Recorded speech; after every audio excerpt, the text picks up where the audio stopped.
Hello, Jono. Hello. Well, here we are in my lovely little Duchess. I like this aeroplane. Yeah, so as we said in a previous movie that we were going to examine the stall and the concept of stall stick position in a variety of airplanes, and this is the first of our multi-engine airplanes that we're going to do exactly that in for the lovely viewers. Yes, the lovely viewers at home.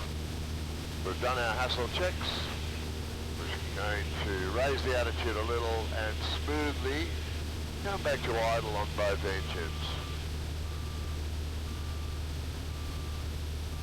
Okay, back to idle on both engines. Now, let's just control the yaw as we normally would in any aeroplane while I raise the elevator looking for the buffet position. Getting very close there, aren't we? Yeah. Okay. Obvious buffet there. Obvious buffet. Okay, have you got our marker? Okay, yeah.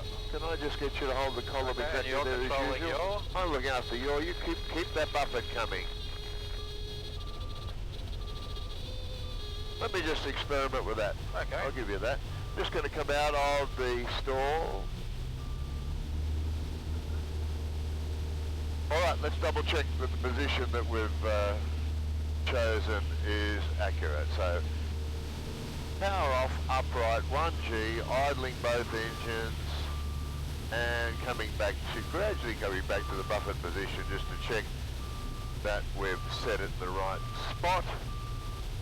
Now that noise is not an excavator, it's actually our gear down warning board. That's right, here comes the marker and there's the buffet, yeah? Yeah. That's pretty good, okay? And unstall. Oh, buffet, yeah. Unstall. Stall.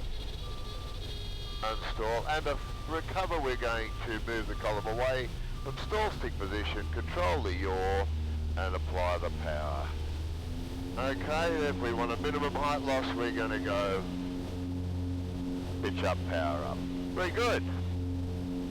Alright, now what we'll do is have a look at the location of that buffet position if we stall at a higher power setting and a higher airspeed. Okay. So let's come back to cruise power 23 inches, 2400 RPM I'll use. Set those propellers, there we go. Clear right, ahead and left, all around. We'll roll into a turn at about 45 degrees of bank. And let's reselect that stall stick position to make sure at this higher airspeed and higher power setting that it's still in a constant spot if we're proving the concept. I've got about 60 degrees of bank on there now. And there it is. Stall, there you go, unstall.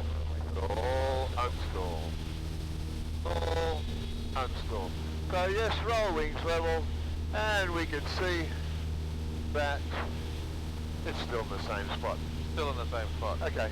Notice it rolled into the turn that time? It did. That's because I was descending a little. Sorry, the downgoing wing was higher angle of attack. So that all worked as it should have. Okay, let's leave it at cruise power and let's see what happens in a climbing turn. Okay. All clear? Yep. Okay, I'm climbing, as you can see, and I'm just smoothly going to come back to the stall stick position. There she goes, she rolls out, and I'll just recover. I rolled the wings level and flew away. Yeah. All clear? So, it did exactly what it was supposed to do. Okay, now this time let's fly in a level turn to see whether it will roll out. Okay. Yeah? All clear, rolling into the turn. Make sure it's a level turn. And we're coming back to the buffet position. There it is. There she goes, as forecast. Yep. This time we'll look at the descending turn. Okay. Balanced descending turn, it should be, the downgoing wing should stall first, yeah? Yep. All clear? Rolling into our turn, letting the attitude slide down, coming back to stall stick position. There it is. just on the edge of it there now. There she goes.